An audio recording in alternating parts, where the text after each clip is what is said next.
আসসালামু আলাইকুম। ঠাকুরগাঁও সরকারি কলেজের অনার্স চতুর্থ বর্ষের বাংলা বিভাগের প্রিয় শিক্ষার্থীবৃন্দ, আমাদের আজকের ভাষাতত্ত্বের ক্লাসে তোমাদের সবাইকে স্বাগত জানাই।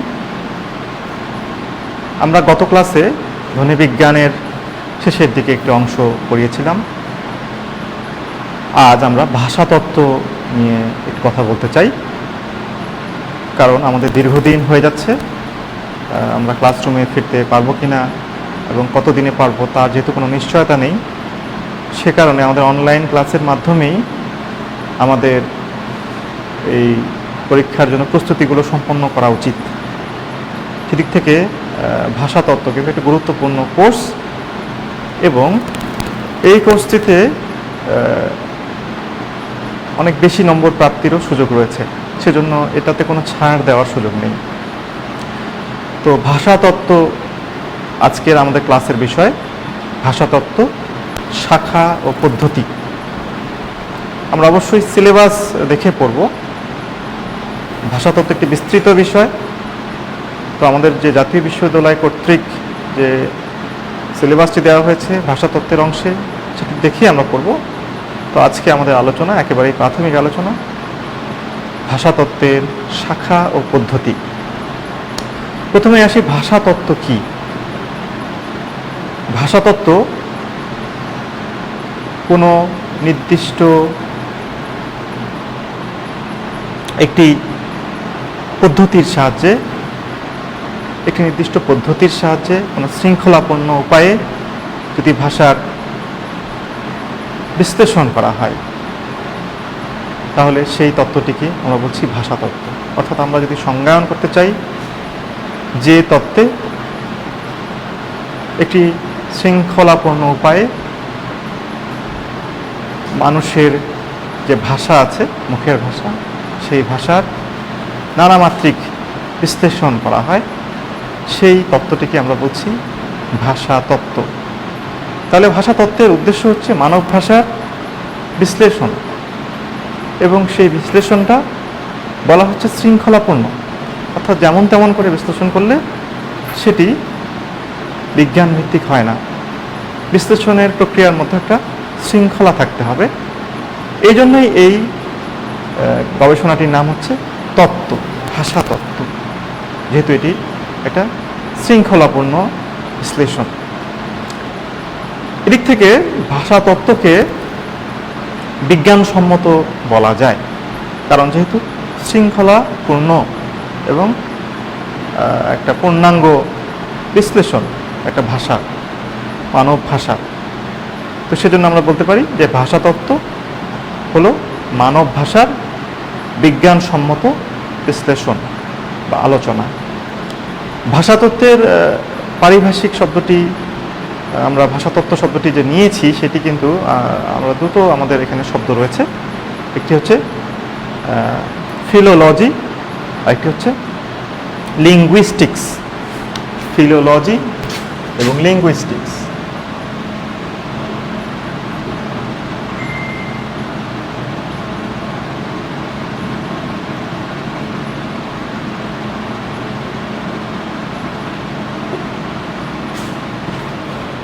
তো ভাষাতত্ত্ব বা ভাষাবিজ্ঞান আমরা যাই বলি, আমাদের এই দুটি শব্দ আমাদের সামনে আসবে ভাষাতত্ত্বের ক্ষেত্রে, ফিলোলজি ও লিঙ্গুইস্টিক্স। আসলে আমরা ভাষাতত্ত্ব শব্দটি যে অনুবাদ করেছি, পারিভাষিক শব্দ হিসেবে নিয়েছি, সেটা কিন্তু ফিলোলজির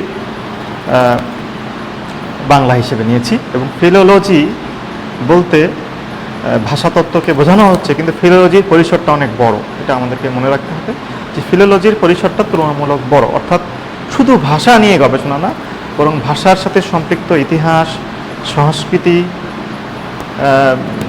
পরিপার্শ্ব সব কিছু নিয়েই কিন্তু ফিলোলজিতে পড়াশোনা করা হয় বা আলোচনা করা হয়। সেদিক থেকে ফিলোলজির পরিসরটা অনেক বিস্তৃত। সেদিক দিয়ে ফিলোলজিকে ওইভাবে বিজ্ঞান বলা যায় না, যতটা বলা যায় লিঙ্গুইস্টিক্সকে। এবং আমরা সাধারণভাবে টিক্স যখন থাকে তখন এটিকে আমরা ধরে নিই যে বিজ্ঞান। তো ওই দিক দিয়ে লিঙ্গুইস্টিক্স শব্দটি তুলনামূলক আধুনিকতম, কেননা লিঙ্গুইস্টিক্সে বিজ্ঞানসম্মতভাবে ভাষার বিশ্লেষণ করা হয়।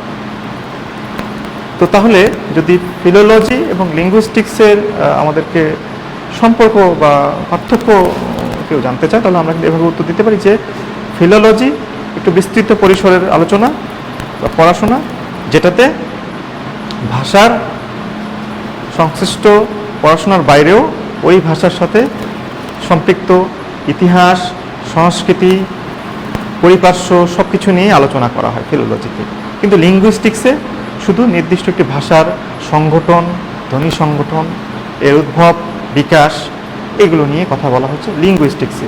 সেদিক থেকে লিঙ্গুইস্টিক্স আমাদের কাছে অধিকতর বিজ্ঞানসম্মত বলে আমরা যে আমাদের ভাষা বিজ্ঞানের বইগুলো থেকে আমরা এই তথ্যটি পাচ্ছি। তো আমরা তাহলে ফিলোলজি এবং লিঙ্গুইস্টিক্সের মধ্যে একটু সম্পর্কটা বুঝলাম। এবার আসি ভাষাতত্ত্ব, এই যে বিজ্ঞানসম্মত আলোচনা, মানব ভাষার বিজ্ঞানসম্মত আলোচনা বা গবেষণা, এই যে ভাষাতত্ত্বের শাখা কী আছে। তাহলে আমাদের এই জিনিসগুলো কিন্তু আমরা ছোটোবেলা থেকেই পড়ে আসছি, কিন্তু তত্ত্বগতভাবে আমরা কখনো এগুলো পড়িনি, যে কারণে এটা নতুন মনে হতে পারে, কিন্তু আমাদের সবগুলো কিন্তু আগেরই কথা। তাহলে ভাষাতত্ত্বের যদি শাখা আমরা জানতে চাই,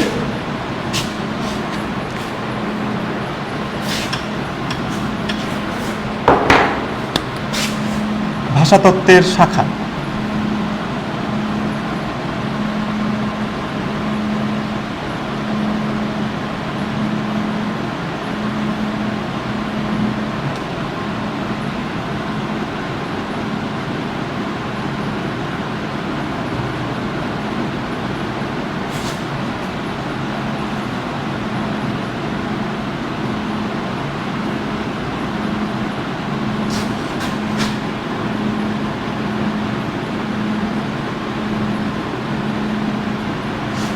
তাহলে এগুলো হচ্ছে ভাষাতত্ত্বের শাখা।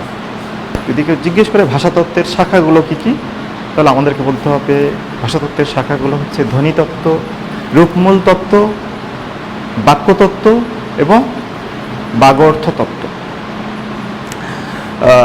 ধ্বনিতত্ত্বের কথায় প্রথমে আসি, যে ধ্বনি হচ্ছে ভাষার ক্ষুদ্রতম একক, ভাষার ক্ষুদ্রতম উপাদান হচ্ছে ধ্বনি। কিন্তু ধ্বনির আবার নিজস্ব কোনো অর্থ নেই, অর্থাৎ অর্থদ্যোতকতা নেই, নিজস্ব কোনো অর্থ নেই। তো ধ্বনি ভাষার ক্ষুদ্রতম একক, এবং এই ভাষাতত্ত্বে, এই ধ্বনিতত্ত্বে ধ্বনির সংগঠন, ধ্বনি সৃষ্টির প্রক্রিয়া, ধ্বনির উচ্চারণ, এই বিষয়গুলো নিয়ে আলোচনা করা হয় ধ্বনিতত্ত্বে। আবার ধ্বনিতত্ত্বের চেয়ে একটু বড় উপাদান হচ্ছে রূপমূল তত্ত্ব, অর্থাৎ কয়েকটি ধ্বনি মিলে একটি রূপমূল তৈরি করে, কয়েকটি ধ্বনির সমন্বয়ে একটি রূপমূল সংগঠিত হয়, এবং এই রূপমূলের সম্পর্কে, যেখানে রূপমূলের উদ্ভব, রূপমূলের গঠন, রূপমূলের সৃষ্টির প্রক্রিয়া, এগুলো নিয়ে যেখানে আলোচনা করা হয় সেগুলোকে বলা হচ্ছে রূপমূল তত্ত্ব। হ্যাঁ, আমরা যেটাকে শব্দতত্ত্ব বলে চিনেছি আগে আমাদের অতীতের ক্লাসগুলোতে, এটাকে রূপতত্ত্ব বলা হতো, কখনো কখনো শব্দতত্ত্ব বলা হতো। তাহলে রূপমূলও কিন্তু একটি ভাষার উপাদান। আমরা বলতে পারি যে ধ্বনিতত্ত্বের চেয়ে একটু বৃহত্তর উপাদান, কিন্তু ধ্বনিতত্ত্বের ধ্বনির যেখানে কোনো অর্থ নেই, সেখানে রূপমূলের কিন্তু অর্থ রয়েছে, অর্থাৎ অর্থদ্যোতকতা রয়েছে। তাহলে আমরা বলতে পারি ভাষার ক্ষুদ্রতম অর্থদ্যোতক উপাদান, ক্ষুদ্রতম অর্থদ্যোতক উপাদান হচ্ছে রূপমূল। ভাষার ক্ষুদ্রতম অর্থদ্যোতক উপাদান, অর্থাৎ এমন একটি ক্ষুদ্রতম উপাদান যার নির্দিষ্ট একটি অর্থ আছে, সেটি হচ্ছে রূপমূল। যেহেতু ধ্বনির অর্থ নেই কোনো, সেদিক থেকে। এরপরে আমরা আসি বাক্যতত্ত্ব। বুঝতেই পারছি বাক্যতত্ত্ব, যে তত্ত্বে বাক্যের সংগঠন, বাক্য রূপান্তর, হ্যাঁ, বাক্যের সম্পর্কে বাক্য গঠন, এগুলো নিয়ে আলোচনা করা হয়, সেটি হচ্ছে বাক্যতত্ত্ব। তো বাক্যতত্ত্ব রূপমূল তত্ত্বের তুলনায় এর বাক্যের অর্থ বিস্তৃত আরও। রূপমূলের একটা অর্থ আছে, হ্যাঁ, কিন্তু বাক্যতত্ত্বের মধ্যে অনেকগুলো রূপমূল থাকে এবং সেই রূপমূল দিয়ে একটি পূর্ণাঙ্গ ভাব প্রকাশ পায়। রূপমূলের অর্থ আছে, কিন্তু অনেকগুলো রূপমূল যখন একসাথে যুক্ত হয়ে বাক্য গঠন করে, সেই রূপমূলগুলো অবশ্য এমনি যুক্ত হবে না, সেই রূপমূলগুলোর সঙ্গে প্রকৃতি, রূপমূলগুলোর প্রকৃতি, এগুলোর সঙ্গে প্রত্যয় যুক্ত হবে, উপসর্গ তো যুক্ত হতে পারে, আবার বিভক্তি যুক্ত হতে পারে। তো এইভাবে যখন রূপমূলগুলো শব্দের রূপ নেবে এবং তখন এগুলো কয়েকটি শব্দ মিলে একটি বাক্য তৈরি করবে এবং সেই বাক্যের যে উদ্ভব, বাক্যের রূপান্তর, বাক্যের প্রকারভেদ, এগুলো নিয়ে যেখানে আলোচনা করবে সেটি হচ্ছে বাক্যতত্ত্ব। তাহলে বাক্যতত্ত্ব আমাদের একটু বৃহত্তর অর্থবোধক, রূপমূলের চাইতে বাক্য একটি বৃহত্তর অর্থবোধক। এরপরে আমরা আসি বাগর্থ তত্ত্ব। বাগর্থ তত্ত্ব, বাগর্থ তত্ত্বতে কি করা হয়? শব্দ ও বাক্যের অর্থ নিয়ে এখানে আলোচনা করা হয়। শব্দ ও বাক্যের, হ্যাঁ, আমরা এখানে দেখেছি যে রূপমূলে এখানে শব্দের ক্ষেত্রে, বাক্যতত্ত্বে, বাক্যের ক্ষেত্রে, কিন্তু অর্থ নিয়ে কিন্তু বিচার করা হয় বাগর্থ তত্ত্বে। তাহলে আমাদের যে ভাষাতত্ত্বের প্রধান শাখা কিন্তু এগুলো: ধ্বনিতত্ত্ব, রূপমূল তত্ত্ব, বাক্যতত্ত্ব এবং আমাদের বাগর্থ তত্ত্ব। তাহলে আমরা মনে রাখবো এবং আমাদের যদি কেউ জিজ্ঞেস করে বা পরীক্ষায় কোনোভাবে আসে সেটা কিন্তু আমাদেরকে ব্যাখ্যা করতে হবে। এরপরে আমরা আসি পদ্ধতির বেলায়।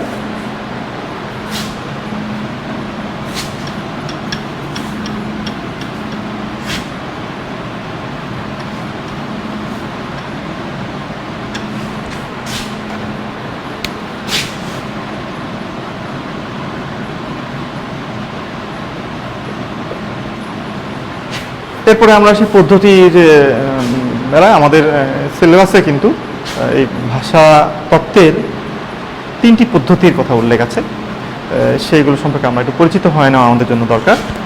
এবং সেই 3টি পদ্ধতি হচ্ছে বর্ণনামূলক,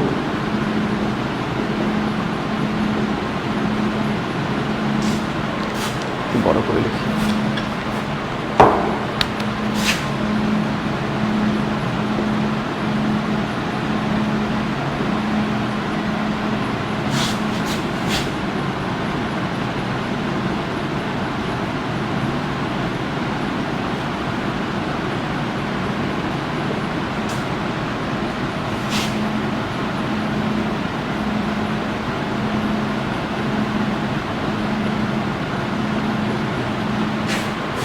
তাহলে আমাদের ভাষাতত্ত্বের যে সবচেয়ে গুরুত্বপূর্ণ যে 3টি পদ্ধতি, সেটি হচ্ছে, একটি হচ্ছে বর্ণনামূলক পদ্ধতি, একটি হচ্ছে ইতিহাসমূলক পদ্ধতি এবং আরেকটি হচ্ছে তুলনামূলক পদ্ধতি।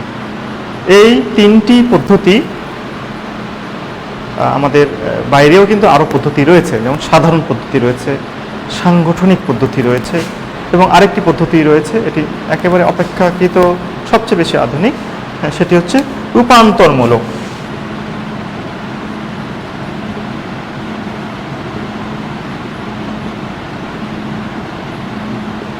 রূপান্তরমূলক পদ্ধতি, রূপান্তরমূলক পদ্ধতি তোমরা হয়তোবা নাম শুনেছ, নোয়াম চমস্কি।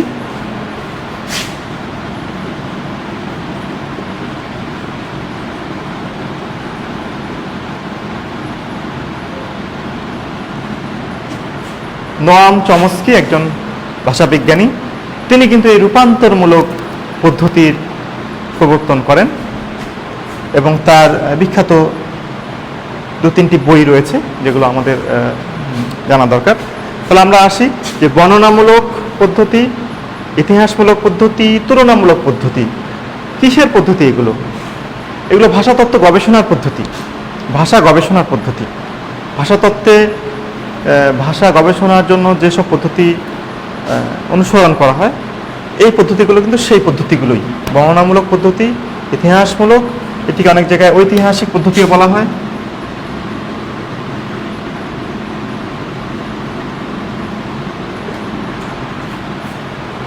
আর তুলনামূলক পদ্ধতি। আর এর অতিরিক্ত আরেকটি বললাম আমরা যে নোয়াম চমস্কির তিনি প্রবর্তন করেছেন একটি রূপান্তরমূলক পদ্ধতি। তাহলে নোয়াম চমস্কি একজন ভাষাবিজ্ঞানী এবং তার গুরুত্বপূর্ণ কয়েকটি গ্রন্থ আছে, তার রাজনীতি সম্পর্ক গ্রন্থ আছে, তবে তিনি প্রকৃতপক্ষে একজন ভাষাবিজ্ঞানী এবং তার গ্রন্থগুলো আমরা যদি নাম একটু দেখতে চাই,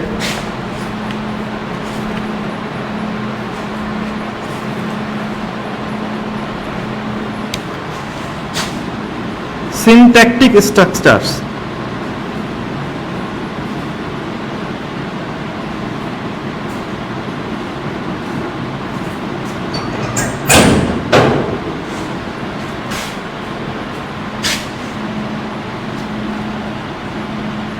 সিনট্যাকটিক স্ট্রাকচারস, নোয়াম চমস্কি প্রবর্তিত লিখিত একটি গ্রন্থ, সিনট্যাকটিক স্ট্রাকচারস। হ্যাঁ, তাহলে সিনট্যাকটিক স্ট্রাকচারস, আমরা জানি যে সিনট্যাক্স মানে বাক্যতত্ত্ব। আমরা একটু আগে যেটা বললাম যে ভাষাতত্ত্বের শাখা বাক্যতত্ত্ব, সিনট্যাক্স হচ্ছে বাক্যতত্ত্ব, সিনট্যাকটিক স্ট্রাকচারস অর্থাৎ বাক্যের যে গঠন সম্পর্কিত। আচ্ছা, আরেকটি বই aspects of the theory of syntax, আরেকটা হচ্ছে অ্যাসপেক্টস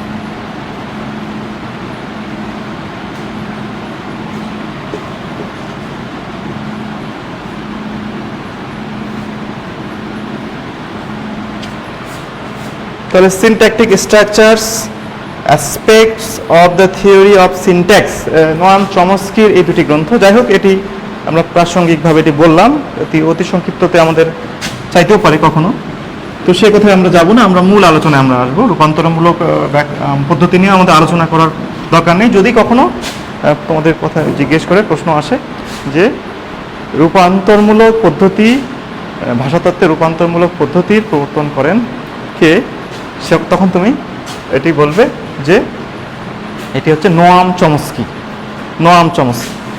তাহলে বর্ণনামূলক পদ্ধতি, ইতিহাসমূলক পদ্ধতি, তুলনামূলক পদ্ধতি, এগুলো সম্পর্কে একটু শুধু আমরা ধারণা নেব।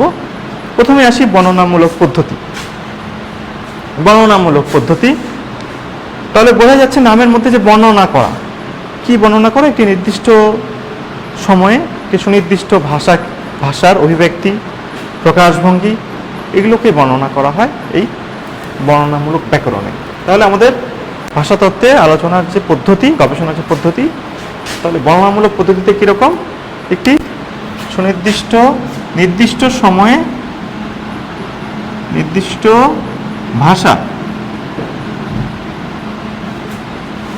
তাহলে সুনির্দিষ্ট ভাষা নির্দিষ্ট সময়ে, সুনির্দিষ্ট ভাষা নির্দিষ্ট সময়ে প্রকাশভঙ্গি,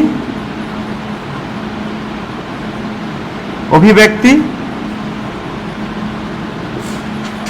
এগুলো নিয়ে যেখানে আলোচনা করা হয় সেগুলো হচ্ছে অভিব্যক্তি বর্ণনা করা হয়, সেটি হচ্ছে বর্ণনামূলক ভাষাবিজ্ঞান। অর্থাৎ একটি নির্দিষ্ট সময়ের কথা বলা হচ্ছে এখানে, সেজন্য এটা হচ্ছে একটি কাল কেন্দ্রিক।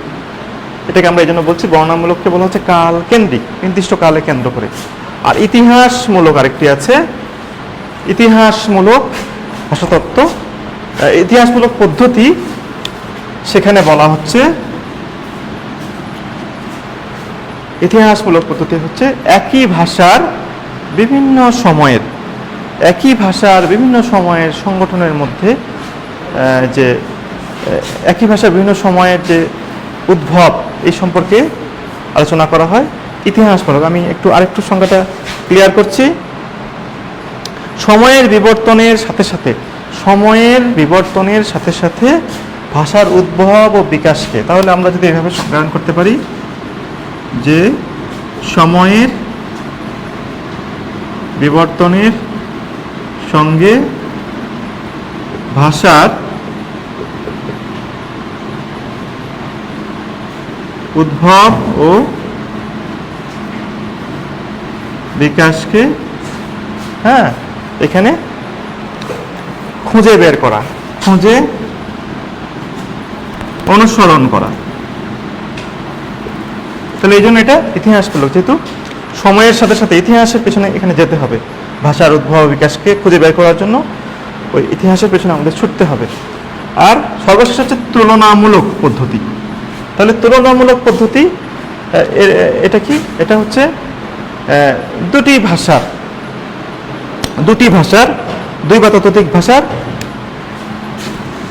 দুই বা ততোধিক ভাষার একটি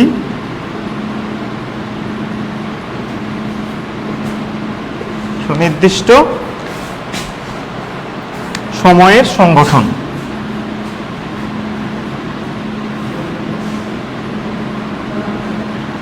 দুই বা ততোধিক ভাষার একটি সুনির্দিষ্ট সময়ের সংগঠনকে যেখানে অনুসরণ করা হয় বা আলোচনা করা হয় সেটা হচ্ছে তুলনামূলক ভাষা। তো তুলনা করা হচ্ছে, দেখা যাচ্ছে দুই বা ততোধিক ভাষার মধ্যে তুলনা করা হবে, দুই বা ততোধিক ভাষার সংগঠনের মধ্যে তুলনা করা হবে একটা সুনির্দিষ্ট সময়ে, এটা হতে পারে। আচ্ছা, তুলনা তাহলে অনেকভাবে হতে পারে। এখানে বললাম আমি দুই বা ততোধিক ভাষার, আবার একটি ভাষার এই বিভিন্ন সময়ের গঠনের মধ্যে তুলনা হতে পারে। তাহলে তুলনামূলক এবং ইতিহাসমূলক এই দুইটি পদ্ধতি কিন্তু একে অপরের সাথে সম্পর্কযুক্ত, কারণ তুলনা করতে গেলে কখনো কোনো ইতিহাসকে লাগবেই। সেজন্য তুলনা ছাড়া কিন্তু আমরা তাহলে এই জন্য আরেকটু কথা বলা হচ্ছে যে